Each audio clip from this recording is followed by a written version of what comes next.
तुम्हा सगळ्यांनी पक्षामध्ये काही संकट आली त्याची नावनेच न होता हा पक्ष पुढे नेण्याचं काम तुम्ही लोकांनी केलं.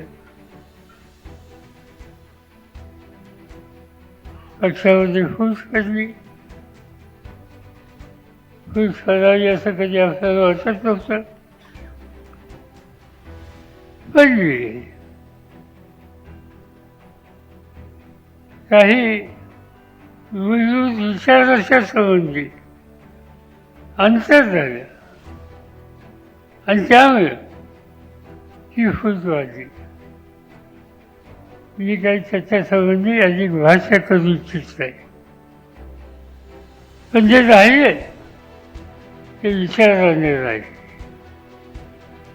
ते राहिले ते विचार घेऊन परत जनतेला त्यांच्या सुखदुःखाला साथ देण्याच्यासाठी राहिले.